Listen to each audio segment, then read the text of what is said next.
எதற்கும் அஞ்சாத முதலமைச்சர் ஆளுநர் ஒப்புதல் அளிக்கவில்லை, 10 மசோதாக்களை அனுப்பினோம், ஒப்புதல் அளிக்கவில்லை என்று நீதிமன்றத்திற்கு போகக்கூடிய தைரியம் இதுவரை வரலாற்றில் எந்த முதலமைச்சருக்காக வந்திருக்கிறதா?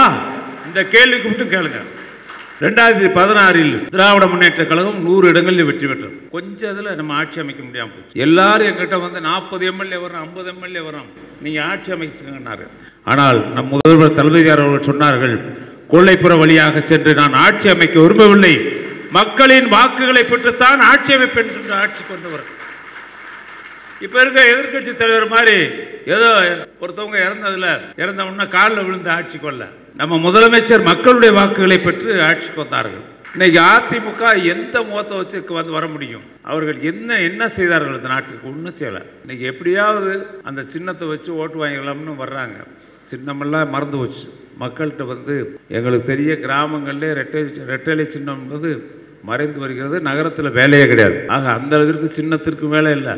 ஆளுகளும் அடையாளம் தெரியல, சின்னமாக அடையாளம் தெரியாமல் போச்சு. அந்த இயக்கமும் இனிமேல் இருக்காது. திராவிட இயக்கம் என்றால் அது திராவிட முன்னேற்ற கழகம் தான் என்கிற வரலாறை நாம் உருவாக்குவார்கள். நம்முடைய தலைவர் தளபதியார் அவர்கள் உருவாக்குவார்கள்.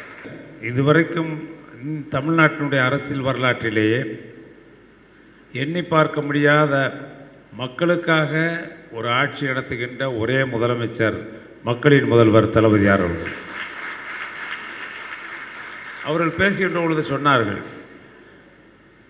கலைஞர் அவர்கள் நம்முடைய முதல்வர் அவர்களுக்கு என்ன அவர்கள்னா உழைப்பு உழைப்பு உழைப்பு உழைப்பு என்ற பட்டத்தை கொடுத்தார்கள்.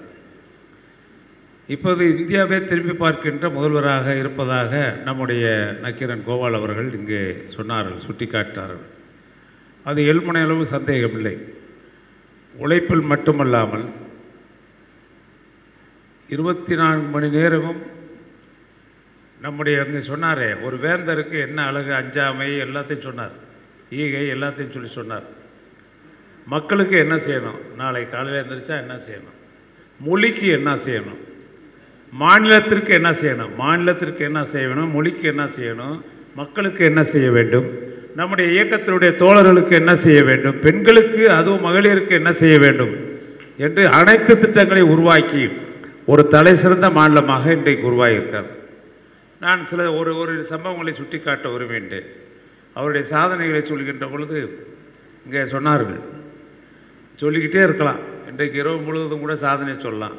ஒரு வேளைக்கு நான் சுருக்கமாக சொல்லணும்னு நினச்சா, உங்களுடைய அமைச்சர் இந்து அறநிலையத்துறை அமைச்சருடைய சாதனை சொல்ல வேண்டுமென்றால் அதற்கே ஒரு இரவு போதும். 12 மணி நேரம்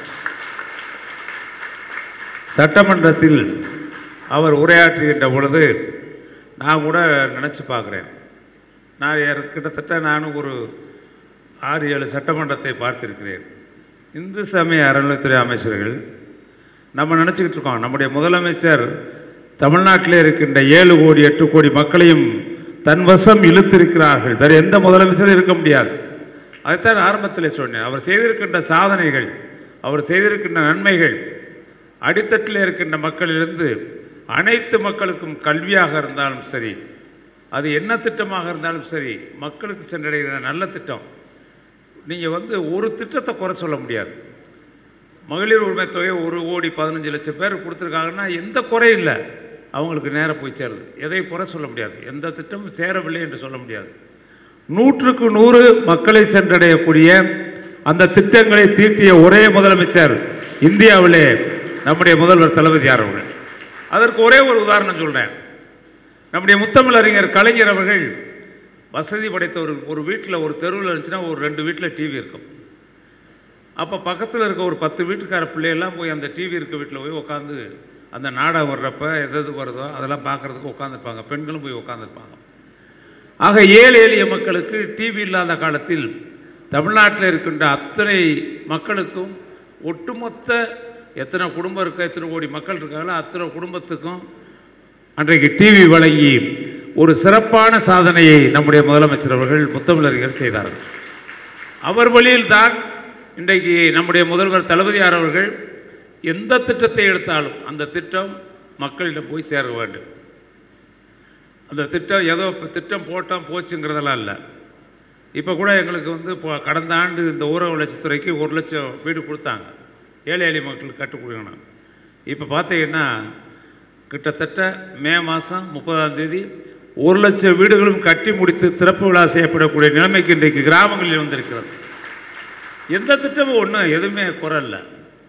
கிராமங்களில் நான் கூட நினச்சிட்டு இருந்தேன், ஏன்னா நம்ம சேகர்பாபு பார்க்குறாரு, எல்லா பேரும் சொல்லுவாங்க இந்த ஆட்சி ஆன்மீகத்துக்கு எதிரான ஆட்சி அப்படின்னு பிரச்சாரம் பண்ணி பார்த்தாங்க. அதை முறியடிச்சிட்டார் இந்து அறநிலையத்துறை நிலையத்துறை அமைச்சர் அவர்கள். ஆன்மீகத்துக்கெல்லாம் ஆன்மீகமாக முறியடித்து விட்டார். நான் கூட ஒரு நிமிஷம் அப்படியே இன்றைக்கி பார்க்கல யோசித்தேன். என்ன யோசித்தேன், இந்த இப்போ குடமுழுக்கு எவ்வளோ வந்துச்சுன்னு கேட்டார் கோபால். 2800 குடமுழுக்கு பண்ணியிருக்கேன்னார். என்னை பொறுத்தவரையில் ஒரு விஷயத்தை சொல்ல விரும்புகின்றேன். தமிழ்நாட்டில் எத்தனை கோவில்கள் இருக்கிறதோ, தமிழ்நாட்டில் 234 தொகுதி இருக்குது. எத்தனாயிரம் கோயில் இருக்குன்னு எனக்கு தெரில. கோயில்னால் பெரிய கோயிலேருந்து சின்ன கோயில் வரைக்கும், கிராம கோயில் வரைக்கும், கிராம கோயில் வரைக்கும் மனதிலே ஏற்றி எல்லா கோயிலும் இருக்கின்ற தெய்வங்களை தன்வசம் இழுத்து வைத்திருக்கின்றவர் நம்முடைய அருமை சகோதரர் சேகர்பாபு. அவங்க சொன்னாங்க, ஆன்மீகவாதிகள்லாம் கடவுள் எங்கள் பக்கம் வென்றார்கள், கடவுளே நம் பக்கம் வந்து விட்டது. அதற்கு காரணம் சேகர்பாபு. ஏன் காரணம்னா, இனிமேல் யார் அவங்களுக்கு மிச்சம் இல்லை, மக்களும் இல்லை. வர்ற தேர்தலில் இப்போ சொல்லப்போட அந்த அரங்கத்தில் இவ்வளவு நம்முடைய இயக்கத்தினுடைய முன்னணி தலைவர்கள் உட்கார்ந்துருக்கு. இதான் எனக்கு மகிழ்ச்சி. பெரிய கூட்டங்களில் பேசுவதை விட இன்றைக்கு ஒரு 1000 பேர் உட்காந்துருக்கீங்கன்னா நீங்கள் இன்றைக்கி எழுதி வச்சுக்கோங்க, இந்த 1000 பேர் இந்த தொகுதியில் இருக்கிறவர்கள் உங்கள் முகங்களை பார்க்கின்ற பொழுது ஒவ்வொருவரும் 1000 வாக்குகள் சேகரிக்கக்கூடிய தகுதி உள்ளவர்கள் அமர்ந்திருக்கின்றீர்கள். அப்போ இந்த தொகுதி இந்த தொகுதி 1 லட்சம் ஓட்டில் ஜெயிக்கணும். சென்னையை பொறுத்தவரை வருகின்ற பொழுது சொன்னேன், சென்னையில் எத்தனை தொகுதிகள் இருக்கிறத, வட சென்னை ஒன்றும் மிச்சம் வைக்கலை. யார் இந்து அறநிலையத்துறை அமைச்சர்கள் வட சென்னை வளர்ச்சி என்ற ஒரு திட்டத்தை கொண்டு வந்து சென்னை மாநகருக்கு ஒரு பெருமை வந்திருக்கிறது. தென் சென்னையோட வட சென்னை எப்பயும் ஒப்பிட முடியாது. இப்போ வட சென்னை வடக்கு வாழ்கிறது என்று ஒரு காலத்தில் நாம் சொன்னோம், தெற்கு தேய்கிறது என்று. வடக்கும் வாழ முடியாது, நம்முடைய முதல்வர் இருக்கின்ற வரை தெற்கு தான் வாழும். தமிழகம் அந்த அளவுக்கு உயர்ந்து நிற்கிறது. மத்தியில் இருக்கக்கூடிய அரசு இல்லை என்றாலும் மாநிலத்தினுடைய உரிமைகளை, கல்வியிலே ஒரு காலத்திலே நமக்கு இருக்கக்கூடிய மாநில உரிமை கல்வி நம்ம பட்டியலில் இருந்தது, ஒரு காலத்தில் எடுத்துக்கொண்டார்கள். இப்போ போட்ட வழக்கில் இந்த வழக்கு அடித்தளம் எதுக்குன்னு கேட்டீங்கன்னா, நம்ம பிரியன் அவர்கள் பேசுவதை நான் பார்த்து கொண்டிருக்கேன். இது சாதாரணமான வழக்கு அல்ல. எதிர்காலத்திலே இப்போ நம்முடைய முதலமைச்சர் போட்டிருக்கிற அடித்தளம், இன்னைக்கு உச்சநீதிமன்றத்தினுடைய தீர்ப்பு, எதிர்காலத்திலே மத்திய அரசே தானாக முன்வந்து மாநிலத்திற்கு கல்வியை கொடுக்கின்ற காலம் வரும் விரைவிலே. அடுத்த தேர்தலுடைய முடிவு வருகின்ற பொழுது மத்திய அரசு யோசிக்கும். தமிழ்நாட்டுடைய முதலமைச்சர் கேட்டால் அதை கொடுத்துத்தான் ஆக வேண்டும், இல்லை என்றால் இருக்கக்கூடிய அத்தனை மாநிலங்களும் நம்முடைய முதல்வர் தலைமையிலே ஒன்று கூடுவதற்கு தயாராக இருக்கும் என்பதை இன்றைக்கு யோசித்து கொண்டிருக்கிறார்கள். நீங்கள் மராட்டிய வரைக்கும் போயிட்டோம், அதை தான் அவங்க சொன்னாங்க பிரியன் அவர்கள். மராட்டியை மட்டும் படித்தா போதும், நீங்கள் எது வேணாலும் படிச்சுக்கோங்க, நாங்கள் இந்தியை கொண்டு வரலைங்கிறாங்க. அப்போ எல்லா மாநிலங்களும் இதில் அணிவகுக்கும்.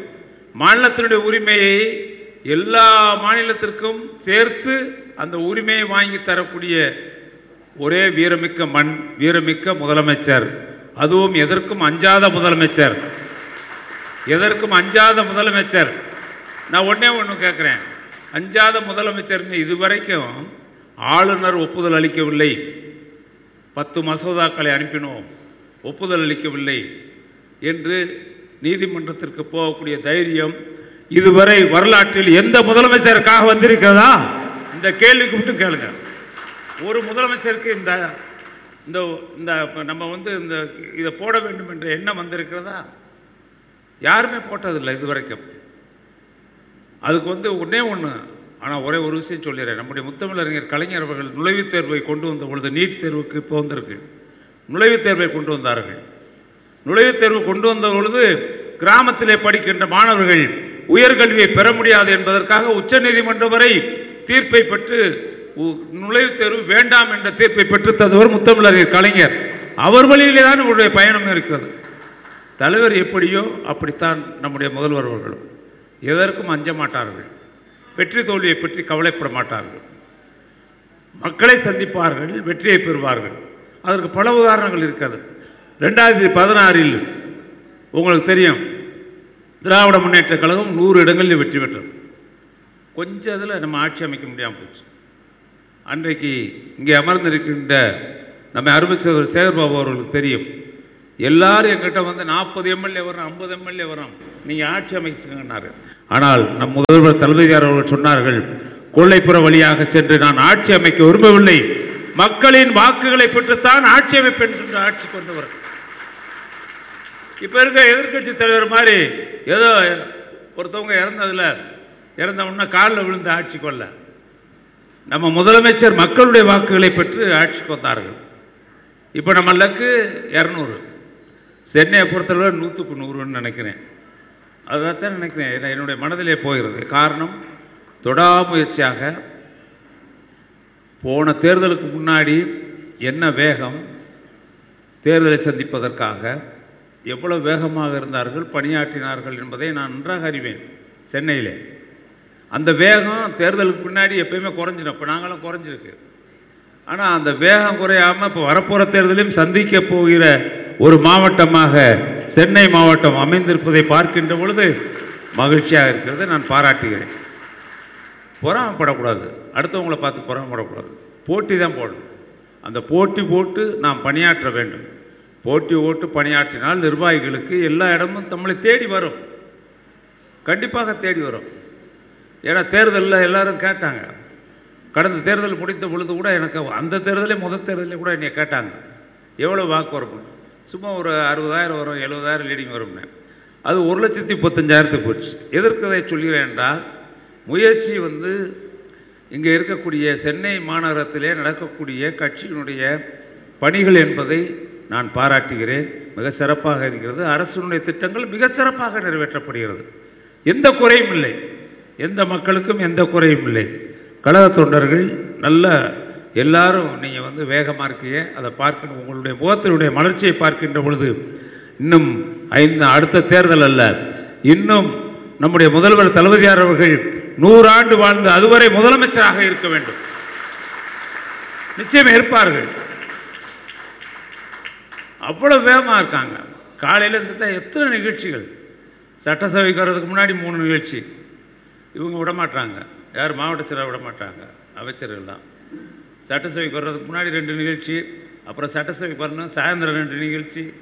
எத்தனை நிகழ்ச்சிகளுக்கு செல்கிறார்கள் என்று கணக்கிட்டு பார்க்க முடியவில்லை. அந்த அளவிற்கு உழைக்கிறார்கள், உழைத்து கொண்டே இருக்கிறார்கள், ஓய்வில்லை, ஓய்வு என்பதே இல்லை. அந்த அளவிற்கு உழைத்து கொண்டிருப்பதை பார்க்கின்ற பொழுது அந்த வேகம் நமக்கும் வர வேண்டும், நாமும் உழைக்க வேண்டும். இப்போ வந்து மாநிலத்தினுடைய உரிமைகள் போகாது. அவர் சொன்னார், பிரியன் சொன்னது மாதிரி, இன்றைக்கி வந்து மும்மொழி கொள்கை என்பது வந்துவிட்டால், ஒரு காலத்தில் நம்முடைய முத்தமிழறிஞர் கலைஞர் இருக்கின்ற பொழுது, நவோதயா பள்ளி நீங்கள் ஆரம்பியுங்கள், உங்களுக்கு எத்தனை 1000 கோடி வேணாலும் நாங்கள் நம்முடைய கல்வித்துறைக்கு தருகிறோம் என்று சொன்னார்கள். அமைச்சரவையை கூட்டினார்கள்.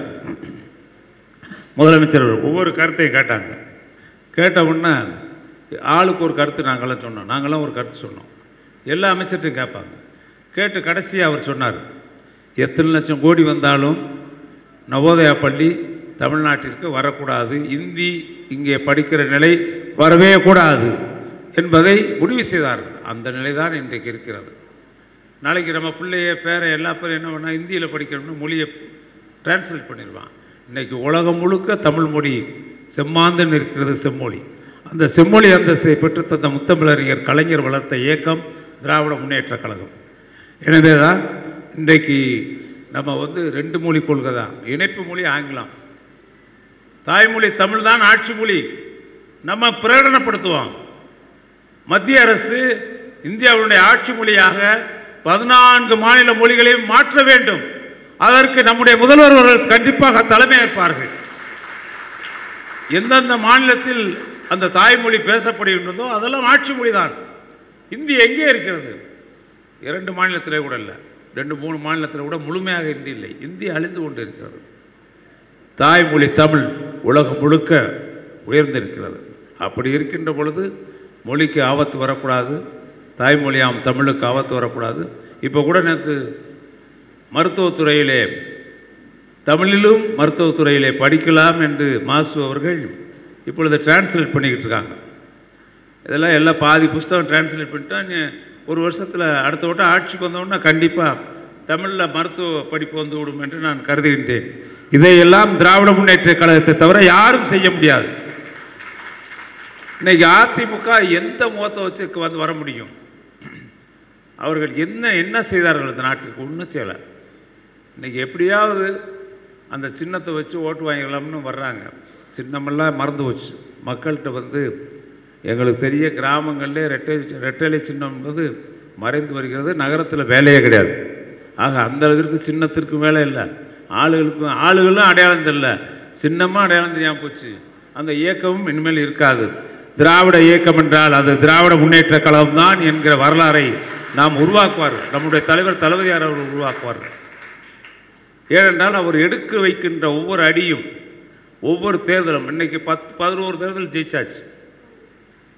உழைப்பு இருந்ததை விட இனிமேல் நம்முடைய தலைவருக்கு என்ன வரப்போகிறது என்றால் வர்ற தேர்தலில் வர்ற மிகப்பெரிய மாபெரும் வெற்றி வெற்றி வெற்றி வெற்றி வெற்றியை தவிர வேறு எதுவும் இல்லை.